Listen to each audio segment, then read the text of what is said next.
This back and forth, however, this can go on for a long time. I mean, Susannah, your story is a little bit different, but explain to me how long you were sort of going on a digital back and forth and sort of in a relationship with someone before you found out that it wasn't what you thought it was.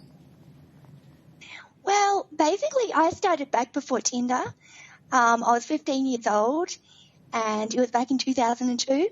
So I met this guy in a chat room, and usually by then I just assumed I knew everything about the internet, as teenagers do.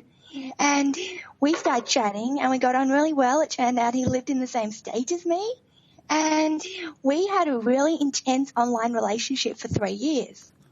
And at the end of that, he actually proposed to me, and then he broke up with me. And I actually got married in real life, but I continued to talk to him for another 9 years after that. Why would you continue to talk to him after you got married in real life? Well, he was kind of like, you know how you have those exes who are just good friends who you get on well with? He was just like one of those.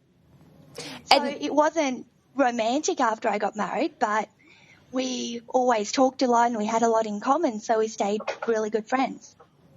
What is your relationship with this person now? Well, last year I actually found out that he's 63 years old. Yeah. Okay. I'm married with children and grandchildren. Okay. I mean, just out of curiosity, were you upfront with him when you got married? Absolutely. He knew I got married. I'd sent him like wedding photos and stuff, and he congratulated me. He knew I had kids, all that kind of thing. So then when you find out that he is a father and a grandfather, he's in his 60s, and then you carried on, I guess, a digital romantic relationship that turned into just a sort of a digital friendship later on, how did that affect you?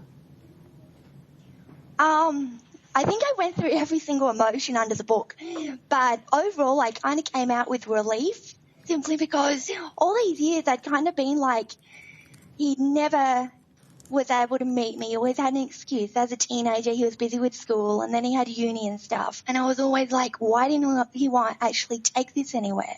And then I was like, oh, wait, it wasn't me. It was actually him.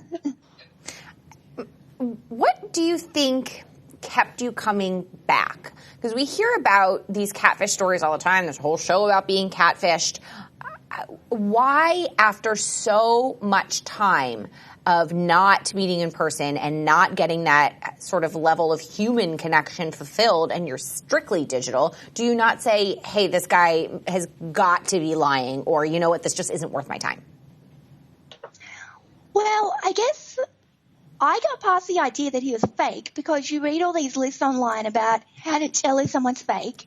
And he never asked me for money. He never did any weird things and stuff. And yeah, things happened online that I regret, as most teenagers do online or in the real world, I guess. But yeah, we just got on so well. And we also talked on the phone. So when I was about 16, we talked for about 18 hours out of 24 one weekend. So it was really intense.